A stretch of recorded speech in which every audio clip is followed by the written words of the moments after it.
In the summer of 1900, a young man from Warsaw packed a single bag, walked to the nearest port, bought a ticket on a steamship, and arrived in New York City 3 weeks later. He had no passport. He had no visa. He had no documentation of any kind that a foreign government had approved his travel. He stood in line at Ellis Island, answered a few questions from an immigration inspector, passed a brief medical examination, and walked out into America. He was one of approximately 450,000 people who did the same thing that year, and the year before, and the year after. Between 1880 and 1920, roughly 24 million people entered the United States this way, without passports, without visas, without the permission of any government beyond the basic admission process at the port of entry. This was not a loophole. This was not a failure of enforcement. This was how the world worked. International travel without government-issued documentation was the global norm for most of human history. The idea that a person needed a passport to cross an international border, that a government had the right to require one and another government had the right to refuse entry to those without one, was not an ancient principle embedded in the law of nations. It was a 20th century invention, and it was invented, like most things in this story, by a crisis that made the old system suddenly inadequate. The United States did not make passport requirements mandatory for American citizens traveling abroad until 1941. It did not require arriving foreigners to carry passports until 1918, and even then the requirement lapsed almost immediately after World War I ended. For most of American history, the border was, by modern standards, almost entirely open to anyone who could physically get there. This is the story of how that changed. Of the wars, the panics, the political calculations, and the bureaucratic decisions that turned the largely unregulated movement of people across international borders into the system of passports, visas, border controls, and immigration enforcement that governs international travel today. It is also the story of what the world looked like before that system existed, and of what was lost when it was built. The concept of a document authorizing travel is ancient. Rulers in the ancient world issued letters to travelers moving through their territory, documents that said essentially this person is under our protection, do not hinder their passage. The word passport itself derives from the French passer, to pass, and port, meaning gate or door. A passport was literally a document allowing you to pass through a gate, but these documents were not requirements for travel. They were protections sought by travelers who wanted official backing for their journeys, the way a modern traveler might want travel insurance. The vast majority of travelers in the ancient, medieval, and early modern world moved without any documentation at all, because the infrastructure for issuing, verifying, and enforcing such requirements simply did not exist.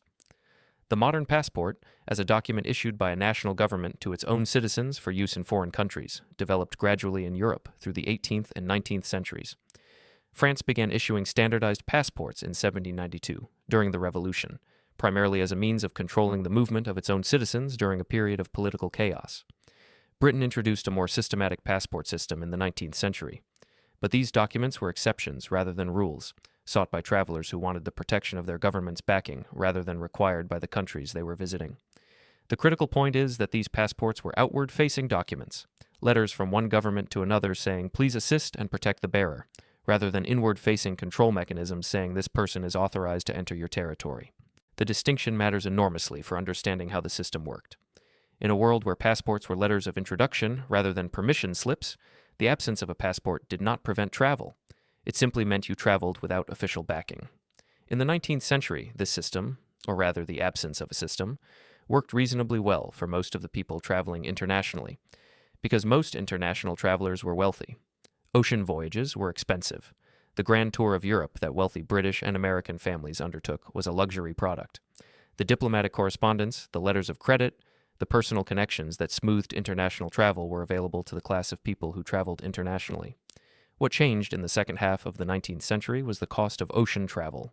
Steamships made Atlantic crossings faster, more reliable, and dramatically cheaper. The journey from Liverpool to New York that had taken weeks under sail could be accomplished in 10 days under steam by the 1870s, and the price had fallen to the point where a working-class European family could afford a third-class ticket if they saved long enough. The great wave of mass immigration to the United States that began in the 1840s with the Irish famine and accelerated through the 1880s, 1890s, and early 1900s was made possible by cheap steam passage. The people coming on those cheap tickets were not wealthy travelers with letters of introduction and diplomatic connections.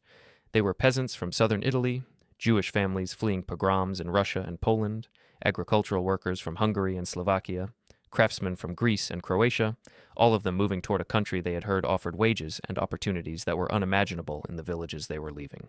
They came without passports because they did not have passports, because their governments had not issued them passports, and because the United States did not require them. What the United States did require at Ellis Island and the other ports of entry was a medical examination and an interview. The medical examination looked for contagious diseases, for physical or mental conditions that officials believed would make an immigrant unable to support themselves. The interview covered a basic set of questions. Who are you? Where are you from? Who do you know in America? Do you have a job waiting? Do you have money? The overwhelming majority of immigrants, something like 98% of those who arrived at Ellis Island, passed these checks and were admitted. The legal framework for this was almost entirely statutory rather than constitutional. Congress had the authority to regulate immigration under its power to control naturalization and its broad power over commerce and borders. The immigration statutes passed in the late 19th and early 20th centuries established categories of people who could be excluded: the sick, the criminal, the pauper, the contract laborer who had been promised a specific job before arriving. But they did not require passports. They required the immigrant to be admissible under the applicable statutes, and admissibility was determined at the point of entry by immigration inspectors, not by any prior documentation requirement. This system had critics from its earliest days, and the criticisms came from several directions simultaneously. Nativists argued that unrestricted immigration was diluting the American character, undermining wages, importing radical politics, and creating urban poverty. These arguments were most intensely directed at specific groups: the Chinese, whom Congress excluded entirely in 1882, the Southern and Eastern Europeans who were coming in the largest numbers by the 1890s and early 1900s, and the Japanese, who were restricted by the Gentlemen's Agreement of 1907, in which Japan agreed to limit the emigration of its own workers in exchange for a promise that the United States would not pass explicitly anti-Japanese legislation. Labor organizations argued that unrestricted immigration undercut wages by flooding the labor market with workers who would accept lower pay. Industrial employers, unsurprisingly, took the opposite view, seeing cheap immigrant labor as a competitive advantage. The public health establishment was concerned about disease. The great cholera panics of the 19th century, in which epidemics were associated with immigrant ships arriving from infected ports, produced pressure for stricter inspection regimes and the idea that immigration control was a public health measure. None of these pressures immediately produced a passport requirement. They produced increasingly elaborate statutory exclusion categories, increasingly detailed inspection processes at ports of entry, and the gradual bureaucratic infrastructure of immigration control. But the fundamental model, anyone can come as long as they can get here and pass the inspection, remained in place. The first major disruption to this model came not from immigration pressure, but from war. When the First World War began in August 1914, European governments almost immediately imposed travel restrictions that had not previously existed. The British government, which had been one of the most open to travel among the major European powers, passed the British Nationality and Status of Aliens Act in 1914, which required all aliens to register with the police and restricted their movements. France, Germany, and the other belligerents imposed similar measures. The logic was military and security. In wartime, governments needed to know who was crossing their borders and why, to prevent enemy agents from moving freely and to control the movement of military-age men who might be avoiding conscription. These wartime restrictions included passport requirements. For the first time in modern history, European governments began requiring travelers to carry passports as a condition of crossing international borders, not as letters of protection, but as identification documents subject to government control. The League of Nations Conference on Passports and Customs Formalities in 1920 attempted to standardize these wartime measures and extend them into the post-war period.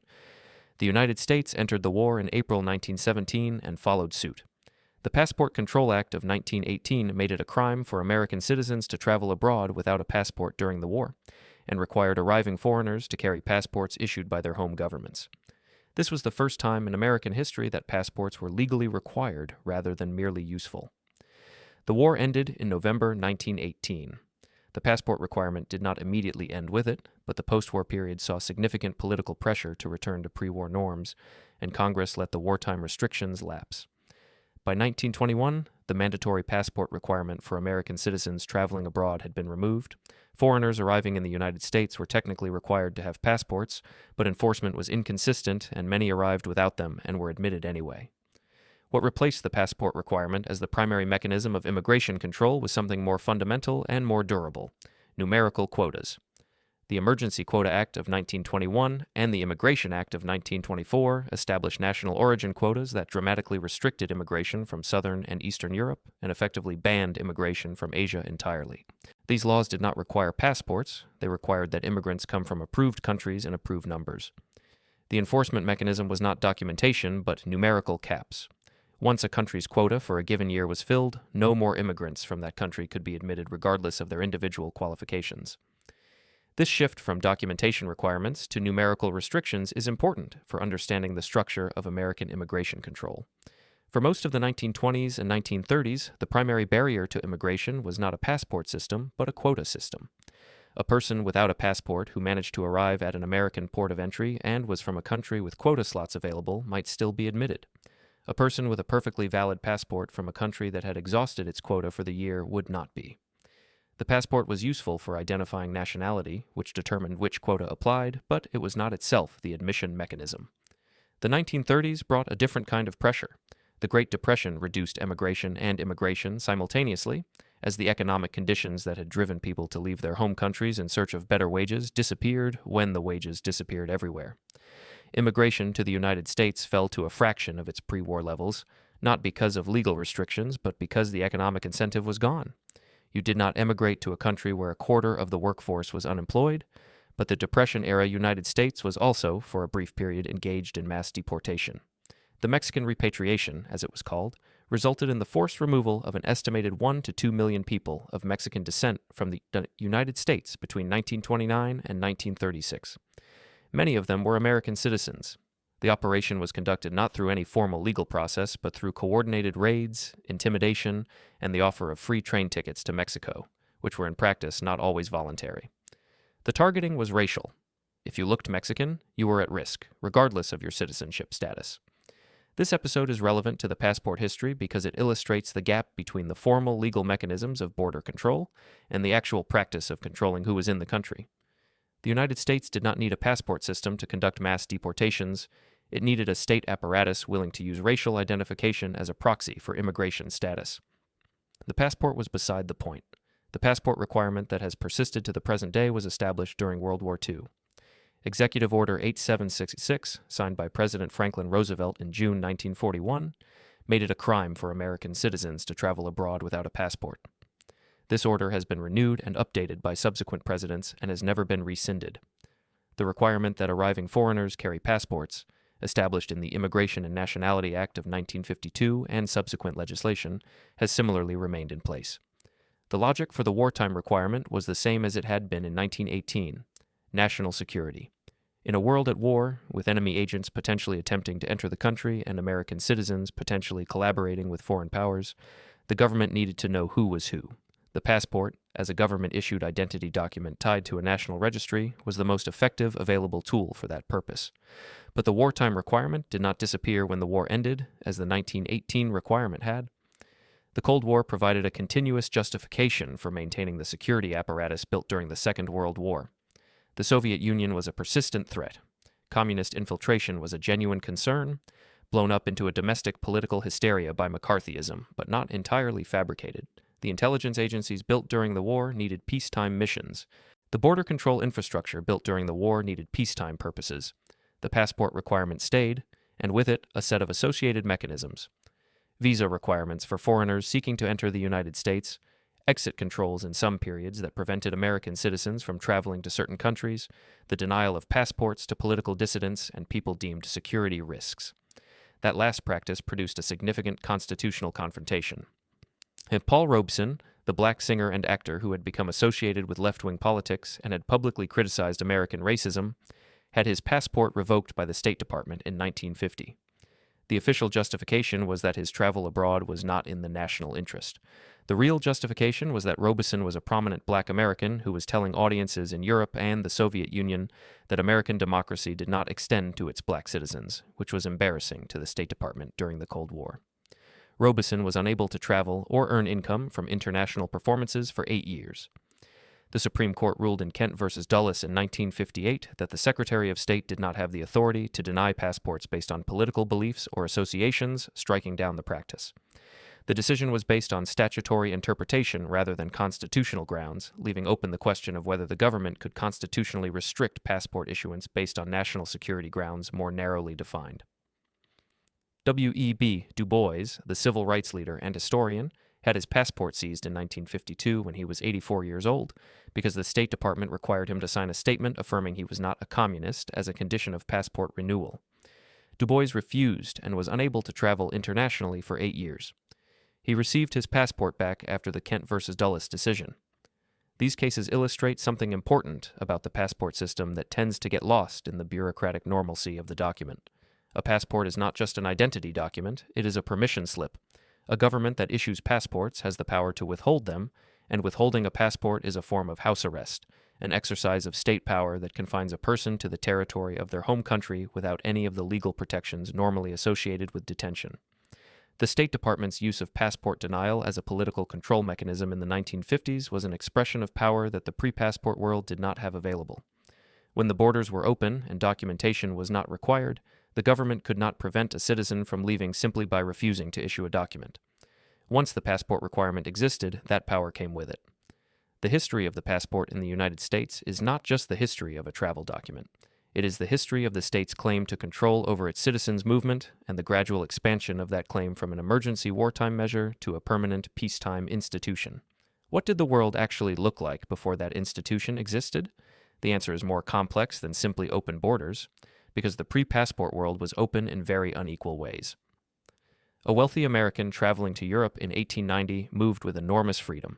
A poor Italian peasant traveling to America in 1890 moved with significant freedom compared to today, but faced the inspection regime at Ellis Island, faced potential exclusion under the statutory categories, and, if they were from China, faced complete legal exclusion from 1882 onward.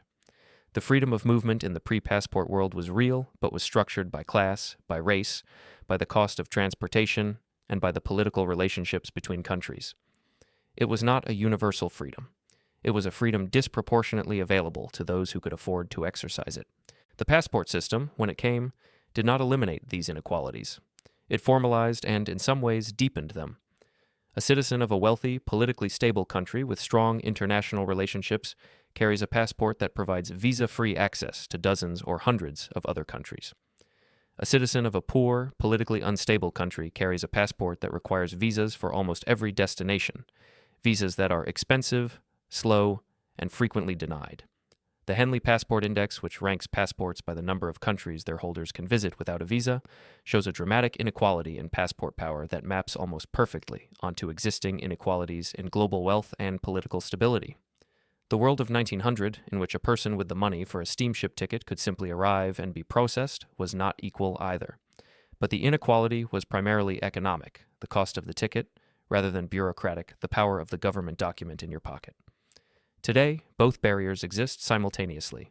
The infrastructure for the modern passport system, the biometric chips, the international databases, the real-time verification systems, the coordinated visa regimes, has been built up over the century since the First World War imposed the first mandatory requirements. It is so thoroughly normalized, so completely woven into the experience of international travel, that it is almost impossible to imagine the world without it. But the world without it existed within living memory of people who are not yet very old. The last people who were born before the 1941 executive order that made American passports mandatory are still alive. Their parents and grandparents crossed oceans without these documents. The system that makes that seem impossible is a little over a century old. Understanding that it was built by specific people making specific decisions in response to specific crises is important for understanding both what it does and what it costs. It does provide genuine security benefits, making it harder for certain people to cross certain borders in certain circumstances, at least for those who are detected. It does create a bureaucratic infrastructure that can be used for political control, as Robeson and Du Bois discovered. And it creates a global hierarchy of freedom of movement that maps almost perfectly onto existing inequalities. The man who walked off a steamship in New York in 1900 without a passport was not a different kind of person from the refugee today who attempts to reach a safe country without the documents that safe country requires. The difference is the system, built in the years between then and now, that determines who has the right to move and who does not. Whether that system, as it currently exists, produces outcomes that are proportionate to its costs is a question that different people answer differently. for reasons that are not always merely empirical. It is a question about values, about what freedom of movement means, about what borders are for, and about who gets to decide. The history of how the system was built does not answer those questions, but it makes clear that the system is a choice made over time by specific people in specific circumstances, and that therefore it can be made differently by different people in different circumstances. That is where this story ends, not with a verdict on whether the passport was a good idea, but with the understanding that it was an idea, historically contingent, politically constructed, and genuinely consequential for the billions of people whose freedom to move across the surface of the earth it now determines. From the steamship deck in 1900 to the biometric scanner in 2025. 125 years of decisions about who gets to go where and why. If this is the history you are here for, subscribe. There is more of it ahead. To understand the full significance of what was lost when the passport became mandatory, you need to spend more time in the world that existed before it. Because the pre-passport world was not simply the current world with a document removed. It was a world organized around fundamentally different assumptions about the relationship between people and states, about who had the right to move and who had the authority to stop them. The dominant legal principle governing movement in the 19th century was not a right to travel exactly, but rather an absence of prohibition. In most of the world, most of the time, crossing a border was not legally prohibited. It might be practically difficult, it might be expensive, it might require navigating various local regulations once you arrived, but the act of crossing itself was not subject to a prior authorization requirement from a state. You did not need anyone's permission to leave your country, and you did not need anyone's permission to enter another country, in most cases. This principle had deep roots in liberal political theory. Adam Smith and the classical economists argued for free movement of labor as the natural complement to free movement of goods and capital. John Stuart Mill defended freedom of movement as an extension of individual liberty. The cosmopolitan strand of Enlightenment thought held that national borders were arbitrary divisions of a common humanity, and that the free movement of people across them was both a natural right and an economic benefit. These were not fringe views. They were the dominant ideology of the 19th century liberal order, the same order that produced free trade agreements, the gold standard, and the international legal framework that governed commerce between nations. The world of 1870 to 1914, sometimes called the first era of globalization, was characterized by the relatively free movement of goods, capital, and people across international borders in ways that have not been replicated since. The passport was one of the casualties of the collapse of that order in 1914. When the guns started firing in August of that year, the liberal international order that had governed European politics and economics for a century collapsed almost overnight. Free trade gave way to blockades and economic warfare. The gold standard gave way to currency controls, and free movement gave way to passport requirements, exit visas, and border controls of a kind that had not previously existed in peacetime. The wartime restrictions were understood at the time to be temporary, emergency measures justified by the extraordinary circumstances of the first total war in modern history.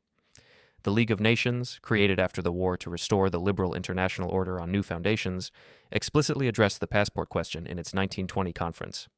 The conference concluded that passport requirements should be maintained for the immediate post-war period as a practical necessity, but recommended their eventual abolition, recognizing that the free movement of people was a desirable goal for the international system. That abolition never came. The international conferences of the 1920s produced standardized passport formats and coordinated visa regimes rather than the elimination of requirements. The passport, introduced as an emergency measure, became a permanent institution, embedded in international law and diplomatic practice in ways that made its removal increasingly difficult, even as the emergency that had justified it faded. Why did the temporary become permanent? Several factors combined to prevent the restoration of the pre-war order. The first was the political transformation of European states after the war. The old empires, the Austro-Hungarian, the Ottoman, the Russian, the German, had all either collapsed or been radically restructured. New states emerged from the ruins, many of them with weak institutions, contested borders, and populations that had been shuffled across new national boundaries by the peace settlements. These new states had intense interests in controlling who crossed their borders, because the borders themselves were new and disputed, and the populations on either side of them were often of mixed national identity. The second factor was the rise of mass democracy and the political power it gave to labor.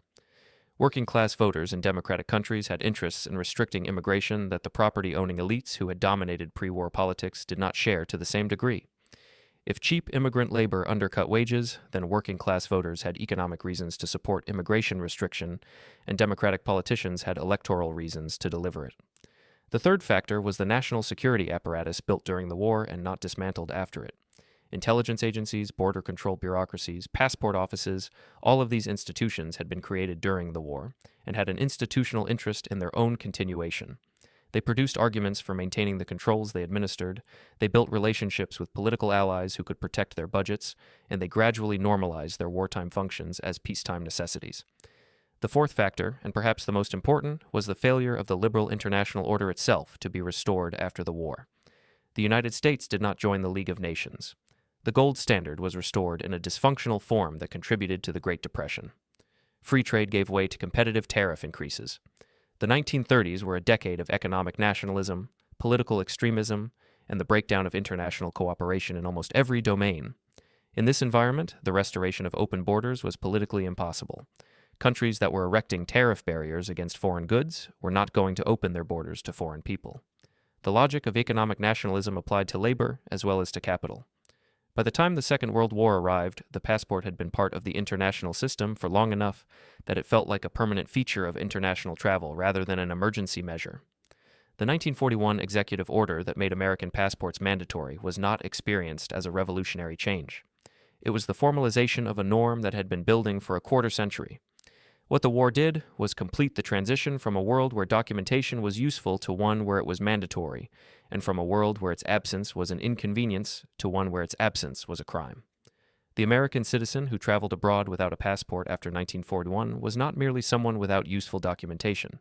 They were a criminal. This criminalization of undocumented movement is so thoroughly normalized today that it requires an effort of historical imagination to recognize it as the radical departure it represented from everything that had come before. For most of American history, and for most of human history, moving across a border without documentation was not a crime because the requirement for documentation did not exist. The crime was created by the requirement, and the requirement was created by specific decisions made in specific circumstances that were not inevitable. The post-war international system, codified in the 1948 Universal Declaration of Human Rights and subsequent treaties, established an important asymmetry that persists to the present day. Article 13 of the Universal Declaration states that everyone has the right to leave any country, including his own, and that everyone has the right to return to his own country. But it does not establish a corresponding right to enter any other country. The right to leave is recognized, the right to arrive is not. This asymmetry reflects the political reality that states were willing to accept freedom of exit, but not freedom of entry. You could leave your country, you could not necessarily enter another one. The refugee, the stateless person, the person fleeing persecution, had a right to leave the place they were fleeing, but no guaranteed right to enter the place they were fleeing to. The 1951 Refugee Convention addressed this partially, establishing the principle of non-refoulement, the prohibition on returning refugees to countries where they face persecution. But non-refoulement is a floor, not a ceiling. It prevents states from sending people back to danger. It does not require states to welcome them. The practical consequences of this asymmetry are visible in every refugee crisis of the past century. People fleeing the Holocaust in the 1930s found borders closed to them. Jewish families who would have survived if any of the countries they applied to for admission had accepted them were sent back and died in the camps. The United States, with its quota system, admitted some refugees and turned away others, including the passengers of the MS St. Louis, a ship carrying more than 900 Jewish refugees who were turned away from Cuba, the United States, and Canada in 1939 and forced to return to Europe, where many of them perished. The passport and visa system, by that point, was the mechanism through which those decisions were implemented. A Jewish refugee from Germany in 1938 needed a passport to travel, needed a visa to enter almost any country, and found that most countries were not issuing visas to Jewish refugees regardless of the urgency of their situation. The bureaucratic apparatus of documentation requirements, which had been built to control movement, was being used to control who survived. This is the darkest application of the system that was built in the early 20th century, and it deserves to be understood clearly as part of that system's history. The passport and visa regime did not cause the Holocaust, but it was a tool that enabled the murder of people who could not escape because no country would accept them, and its role in trapping refugees is a part of its history that tends to be omitted when the system is discussed in purely administrative terms. The post-war reforms attempted to address this by establishing refugee rights and creating international institutions to manage refugee crises.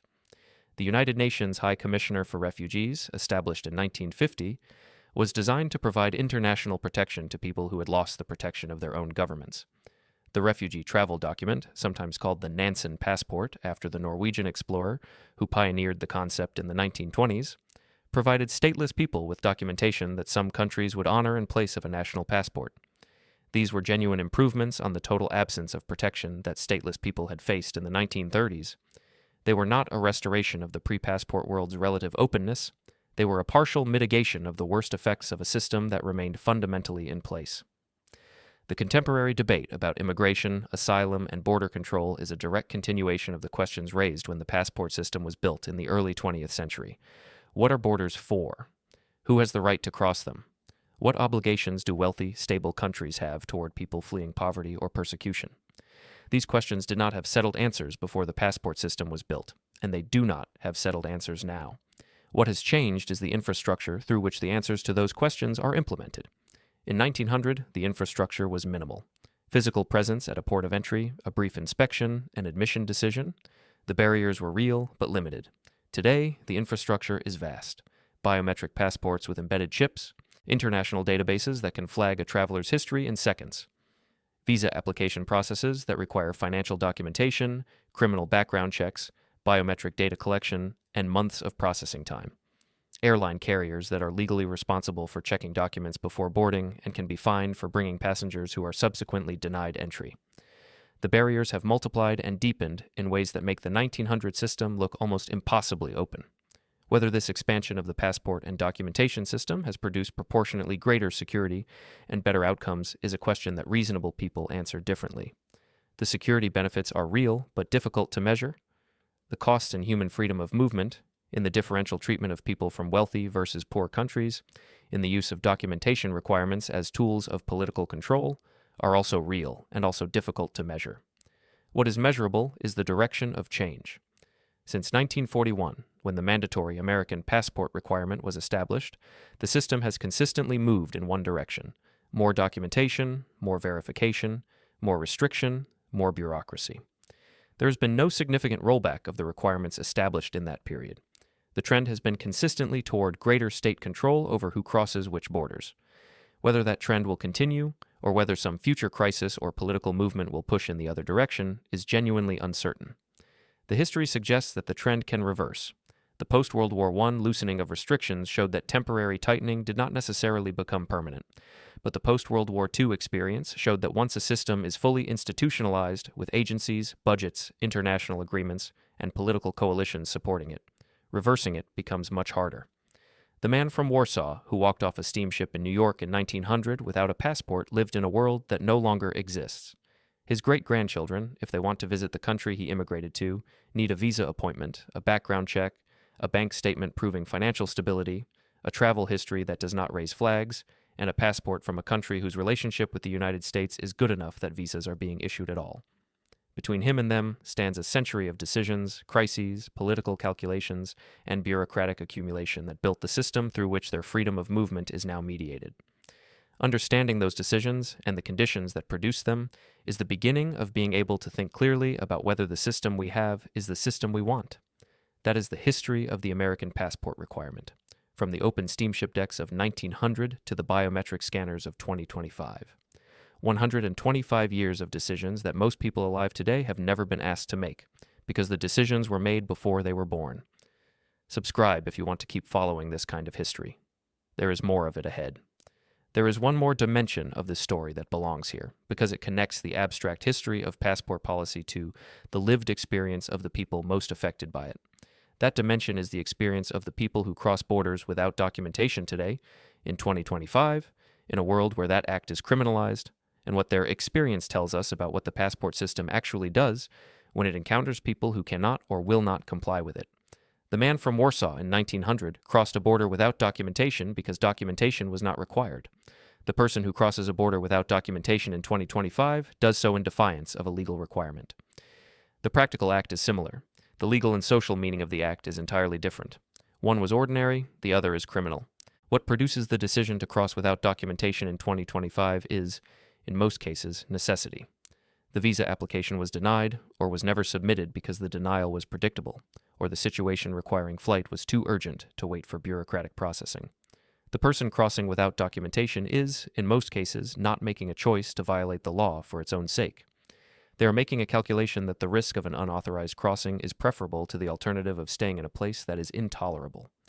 The alternatives available to people in that situation depend almost entirely on which country they are in and which countries they are trying to reach. A person fleeing violence in Central America, with a passport from a country that requires a visa for the United States and whose visa applications have a very high denial rate, faces a set of options that are almost uniformly bad. Apply for a visa and wait months for a likely denial. Apply for asylum at a legal port of entry and face a multi-year backlog. Cross without documentation and face a criminal prosecution for illegal entry. Remain in place and face the violence they were fleeing. The passport and visa system did not create these impossible choices, but it does determine which options are available within them, and its current design makes the legal option sufficiently difficult and the illegal option sufficiently predictable that large numbers of people choose the illegal option, not from preference, but from the absence of a viable alternative. The comparison to 1900 is not about whether the open borders of that era were better or worse than the controlled borders of today. It is about understanding that the system which makes those impossible choices feel inevitable was built step by step in the decades after 1900, and that people were moving across the same borders in similar circumstances before it was built. The impossible choice is not a feature of human nature, it is a feature of the system. The construction of that system was also deeply racialized in ways that shaped its current design. The Chinese Exclusion Act of 1882 was the first legislation to use national origin as the basis for immigration restriction, and it established the principle that some people, defined by their national and ethnic origin, simply did not have the right to enter, regardless of their individual circumstances. The quota system of the 1920s extended this principle to most of the non-Anglo-Saxon world, assigning minimal quotas to Southern and Eastern Europeans and effectively zero quotas to Asians. The Hart-Celler Act of 1965 abolished the national origin quota system and replaced it with a preference system based on family reunification and employment skills. This was a genuinely significant reform that opened immigration to non-European countries in ways the quota system had prevented. But it did not create open borders. It created a different set of restrictions, administered through the same passport and visa system that had been built in the early 20th century. The design of the current system reflects the political choices made at each stage of its construction. The preference for family reunification reflects the political power of communities with established immigrant populations who lobbied for the ability to bring their relatives. The employment-based preference reflects the interests of industries seeking skilled workers. The caps on overall immigration reflect the political power of restrictionist coalitions. None of these choices were inevitable. Each of them was made by specific people responding to specific political pressures in specific historical moments. The passport, in this context, is not just a travel document. It is the visible surface of a complex system of political choices about who belongs where and who gets to decide. The document itself is almost incidental. What matters is the system it represents and the political choices embedded in that system. The person who holds a United States passport and travels to Europe visa-free, who passes through customs in 10 minutes and is waved through with barely a glance at their document, is experiencing one version of what the passport system produces. The person who holds a passport from Yemen or Afghanistan or Somalia and applies for a visa to visit a family member in the United States, who is required to attend an in-person interview at an embassy that may be hundreds of miles from their home, who is asked to document their financial stability and prove their intent to return, who waits months for a decision that is likely to be denial, is experiencing a very different version of what the same system produces. Both of those experiences are products of the same system, built in the same decades, by the same historical processes. Understanding that they are products of the same system, rather than natural features of an inevitable order, is essential to being able to think clearly about whether the system should be designed differently. The history of the American passport requirement, from the open arrivals at Ellis Island in 1900 to the mandatory requirement established in 1941 to the biometric verification systems of 2025, is a history of accumulation. Each addition to the system, each new requirement and verification process and database check was added for reasons that seemed compelling at the time. The cumulative effect of a century of additions is a system of enormous complexity and enormous consequence for the people it processes. That system could have been built differently. The decisions made in the early 20th century were not the only decisions available. The wartime restrictions did not have to become permanent. The quota system did not have to be replaced with a system that maintained strict numerical limits while changing their basis. The enforcement priorities and the resource allocations and the political coalitions that sustain the current system are all contingent on political choices that have been made and can be remade. Whether they will be remade and in what direction depends on the political processes that produce them in the first place. The history does not predict the outcome. It explains the inputs. The man from Warsaw arrived in 1900 and built a life in a country that did not ask for his papers. His descendants, if they return to Poland and want to come back, will need a visa, an appointment, a bank statement, and a passport from a country that has been categorized by the State Department as a visa-required country. They will navigate a system that did not exist when their ancestor arrived, that was built in the years after his arrival, and that was built in ways that reflect choices about who matters and who does not that were made by people who are long dead. Understanding that history does not tell you what to do with the system, but it tells you that the system is something that was done, rather than something that simply exists. And that distinction matters for anyone who wants to think clearly about what should be done next, from the open decks of a steamship in 1900 to the biometric scanner in 2025. 125 years, millions of decisions, and a world of difference in what it means to cross a border. Subscribe if you want to keep following this kind of history. There is a great deal more of it left. There is a final piece of this history that connects everything that has come before to the present moment in a way that is impossible to ignore. It is the story of what happened to the passport itself as a physical object and as a technological artifact over the century of its existence, and what that evolution tells us about the relationship between documentation and power. The first American passports were handwritten documents. A clerk at the State Department wrote your name, described your physical appearance in words. A man of medium height, brown hair, blue eyes, distinguishing marks none, and a fixed and official seal. The document was unique to you, but its uniqueness was produced by handwriting and physical description rather than by any technological mechanism that prevented forgery. The history of early passport fraud is also the history of early passport documentation because the two developed in parallel. Photographs were added to American passports in 1914, the same year that the war began producing the first mandatory requirements. The addition of a photograph was a significant technological advance in identity verification, making the document much harder to use by someone other than its original holder. But photographs could be substituted, stamps could be forged, and the technical capabilities for passport fraud kept pace roughly with the technical capabilities for passport verification throughout the early and middle decades of the 20th century.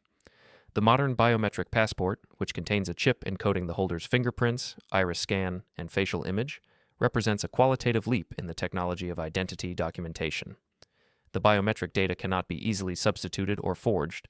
The chip can be read electronically and compared against databases in real time. The document is linked to a global system of identity verification that makes unauthorized use significantly more difficult than at any previous point in the history of the document. This technological evolution has happened faster than the political and legal frameworks governing the use of the data have developed. The biometric data collected in a passport chip is linked to government databases. Those databases can be queried by foreign governments, by law enforcement agencies, by intelligence agencies. The conditions under which that data can be accessed, shared, and used are governed by agreements between governments that are largely invisible to the people whose data is being stored. The person who applies for an American passport today submits their fingerprints, their photograph, their social security number, their travel history, and detailed personal information to a government database. That data is retained indefinitely. It can be shared with foreign governments under intelligence sharing agreements. It can be queried by domestic law enforcement. The conditions for all of these uses are set by statutes and regulations that most passport holders have never read. This is not in itself necessarily a problem. The state has always collected information about its citizens, and a certain amount of identity documentation is necessary for any government to function. The question is whether the specific design of the current system, with its particular balance between security benefits and privacy costs, is the right design, and whether the people subject to it have meaningful input into that design. The answer, for most people, is no. The passport system is designed by bureaucrats and security professionals, reviewed by legislators who have varying degrees of expertise in the technical details, and then imposed on hundreds of millions of people who have no practical alternative to compliance if they want to travel internationally. The terms are not negotiable. The opt-out is to not travel. This is not a conspiracy. It is the normal operation of a bureaucratic system that has accumulated over a century, adding requirements and capabilities as technology and political circumstances changed without any fundamental redesign or democratic review of its overall architecture. The man from Warsaw in 1900 lived in a world without this system. He had the practical freedom to move that the absence of mandatory documentation provided, constrained by the cost of travel and the admission processes at his destination, but not by any prior authorization requirement from a government database. His freedom was real, if unequal and imperfect. The person who wants to cross a border in 2025 lives in a world where that freedom is mediated by a system of documentation, verification, and data collection that would have been unrecognizable to the people who built its foundations in the early 20th century. The system has grown far beyond what any of its original designers intended or imagined. Whether that growth has been proportionate to the benefits it has produced is, again, a question that reasonable people answer differently. The security infrastructure built around passport verification does provide genuine benefits in preventing some kinds of fraud and some kinds of dangerous movement. The cost in privacy, in freedom of movement for people from poor countries, and in the political uses of documentation requirements for control and exclusion is also genuine. What is not reasonable is to treat the current system as if it were natural, inevitable, or beyond revision. It was built by choices. It can be rebuilt by different choices. The history of how it was built is the beginning of understanding what different choices might look like.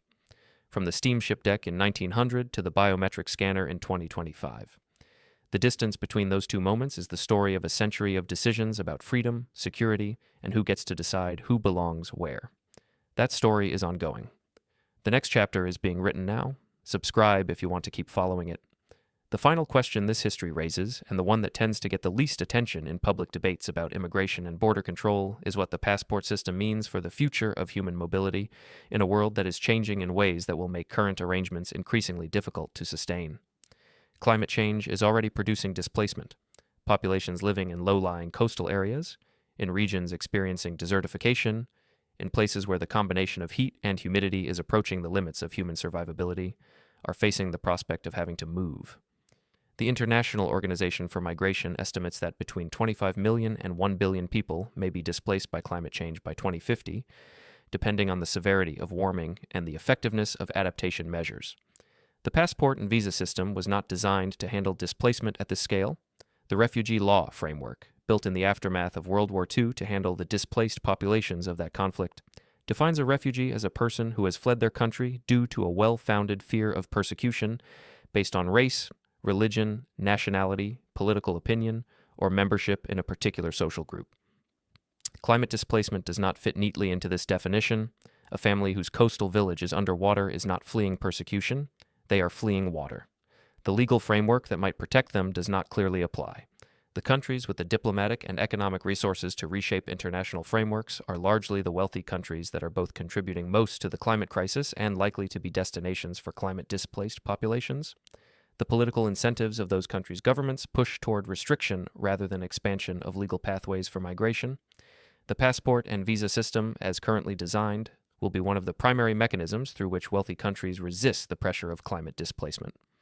This is not a hypothetical future problem. It is already happening. The small island nations of the Pacific, whose territory is being lost to rising seas, are negotiating migration agreements with countries like Australia and New Zealand for their populations. The agreements are limited, contingent, and contested. The people whose islands are disappearing are being asked to navigate a bureaucratic system designed for a world where migration was a choice rather than a physical necessity. The system built in the early 20th century in response to the crises of that era, 2 world wars, a global depression, the collapse of the liberal international order, is being asked to manage crises of a very different character and potentially a very different scale. Whether it is adequate to that task is one of the central political and humanitarian questions of the coming decades. The history does not answer that question, but it does clarify what the question actually is. Not whether to have borders, not whether to have documentation requirements, but what those borders are for and what the documentation system is designed to achieve. In 1900, the answer was roughly, borders are physical facts, documentation is useful for wealthy travelers, and the immigration system exists to screen for the specifically excludable. In 1941, the answer was, borders are security perimeters, documentation is mandatory for citizens and required for visitors, and the system exists to know who is crossing and why. In 2025, the answers to those questions are being contested in ways that have not been seen since the early 20th century. The man from Warsaw who arrived in 1900 walked into a country that was deciding what it would become. The decisions it made in the decades that followed, about documentation, about quotas, about who could come and who could not, shaped the country he had entered in ways that neither he nor the people who made those decisions could fully anticipate. The decisions being made now, about the passport system, about border control, about who has the right to move across the surface of the earth and who does not, will shape the world in ways that we cannot fully anticipate either. Understanding where the current system came from is the beginning of thinking clearly about where it should go, from the steamship in 1900 to the biometric scanner in 2025. From Ellis Island to the refugee camp on the Greek island of Lesbos, from the Warsaw tailor who packed one bag and crossed an ocean to the climate refugee whose home is underwater. One system, built by choices, subject to choices, and still being chosen, right now, by the people who have the power to make them. That is the history, and that is where it stands. Subscribe if you want to keep following it. There is more ahead.